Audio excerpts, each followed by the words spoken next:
حضرت جابر رضی اللہ تعالیٰ عنہ فرماتے ہیں کہ رسول کریم صلی اللہ علیہ وآلہ وسلم نے ارشاد فرمایا، اللہ اکبر۔ دیکھیے، کہیں کہا گیا کالا کالا نبی صلی اللہ علیہ وسلم، کہا گیا کالا کالا رسول اللہ صلی اللہ علیہ وسلم، کہیں کہا گیا کالا کالا ابو القاسم صلی اللہ علیہ وسلم۔ کیسے رنگ ہیں؟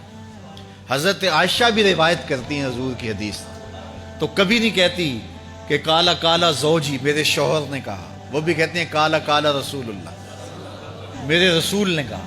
حضرت عباس روایت کرتے ہیں تو کبھی نہیں کہتے کہ میرے بھتیجے نے کہا، وہ بھی کہتے ہیں کالا کالا رسول اللہ صلی اللہ علیہ وسلم۔ اللہ اکبر۔ حضرت علی روایت کرتے ہیں، حضرت علی حضور کے بھائی لگتے ہیں نا، تو کبھی نہیں کہتے کالا کالا اخی، میرے بھائی نے کہا، وہ بھی کہتے ہیں کالا کالا رسول اللہ صلی اللہ علیہ وسلم۔ اللہ اکبر۔ یار رسول کا رشتہ کتنا بڑا رشتہ ہے۔ تو کوئی نہیں کہتا میرے شوہر نے کہا ہے، کوئی نہیں کہتا میرے بھتیجے نے کہا ہے، کوئی نہیں کہتا کہ میرے بھائی نے کہا ہے، سارے کہتے ہیں میرے رسول نے کہا ہے۔ تو یار یہ کتنا بڑا رشتہ ہے، کتنا عظیم رشتہ ہے، تو اس رشتے کے ساتھ فخر ہوتا ہے، ناز ہوتا ہے۔ اللہ اکبر۔ تو یہ کیا کہتے ہیں؟ کالا ابو القاسم، اب یہ کہتے ہیں کالا کالا رسول اللہ صلی اللہ علیہ وسلم۔ رسول کریم صلی اللہ علیہ وسلم نے ارشاد فرمایا، اُرِدَتْ عَلَيَّ النَّارُ، میرے اوپر جہنم کو پیش کیا گیا، میں نے جہنم کا ملاحظہ کیا، تو میں نے وہاں ایک عورت کو دیکھا، اس کی ایک بلی تھی، اس بلی کی وجہ سے اس کو میں نے عذاب میں مبتلا دیکھا۔ کیسے بلی کی وجہ سے اس کو عذاب دیا جا رہا تھا؟ اس نے بلی کو باندھا ہوا تھا، قید کیا ہوا تھا، نہ تو اس کو وہ کوئی دودھ دیتی تھی، کوئی اس کو کھانے کے لیے چیز دیتی تھی، اور نہ ہی اس کو چھوڑتی تھی کہ وہ زمین کے کیڑے مکوڑے کھا کے اپنے پیٹ کی آگ بجھا سکے، یہاں تک کہ وہ بلی بھوک کی وجہ سے مر گئی۔ رسول اللہ فرماتے ہیں بلی کی اس مالکہ کو میں نے جہنم کی آگ میں جلستے ہوئے دیکھا۔ اور عمر بن عامر الخزائی، بنو خزاعہ کا شخص عمر، اس کو میں نے دیکھا اپنی انتڑیوں کو جہنم کی آگ میں دھکیل رہا ہے، اس کی انتڑیاں نکلی ہوئی ہیں اور جہنم کی آگ میں گھسیٹتی ہوئی اس کی انتڑیاں جا رہی ہیں۔ یہ پہلا شخص تھا جس نے سائبہ بنائے تھے، جانوروں کے کان چیر دیے اور بتوں کے نام پہ چھوڑ دیے، یعنی سب سے پہلے بت پرستی کا آغاز عرب میں کرنے والا بنو خزاعہ کا عمر بن عامر یہ تھا۔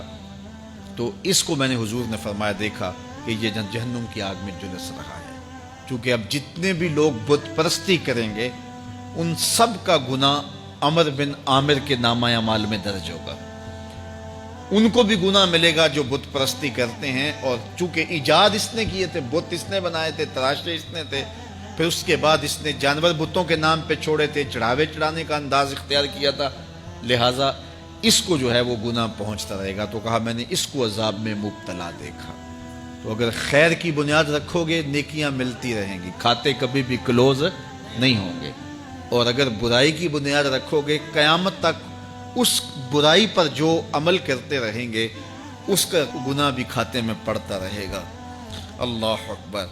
تو ہمیں اچھائی کی طرح ڈالنی چاہیے، نیکی کی طرح ڈالنی چاہیے۔ آقا کریم علیہ الصلوۃ والسلام نے ایک موقع پر فنڈ مانگا تو ایک شخص نے اٹھ کر کے پیش کیا، تو جب اس نے پیش کیا تو اس کے دیکھا دیکھی دوسرے بھی کھڑے ہو گئے، دوسرے بھی پیش کرنے لگے۔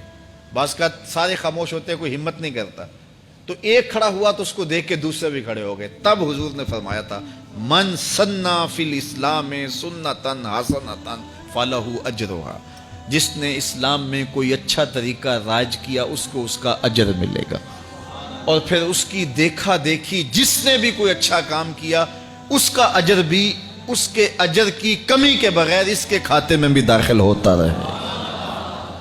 اس لیے نیک، اور میں کئی لوگوں کو جانتا ہوں کہ جو جمعۃ المبارک کے اجتماع میں، پیر کے اجتماع میں لوگوں کو لے کے آتے رہے، کسی وجہ سے وہ خود نہیں آتے لیکن جن کو لے کے آتے رہے وہ اب بھی آ رہے ہیں، تو وہ اگرچہ نہیں آ رہے اور کچھ فوت بھی ہو گئے ہیں، تو جو جن کو لے کر آئے ان کے کھاتے کا ثواب ان کے نامہ اعمال کے کھاتے میں بھی درج ہوتا رہے گا۔ تو اس لیے اچھائی کی طرح ڈالو، نیکی کی طرح ڈالو، اچھائی کی طرف جاؤ۔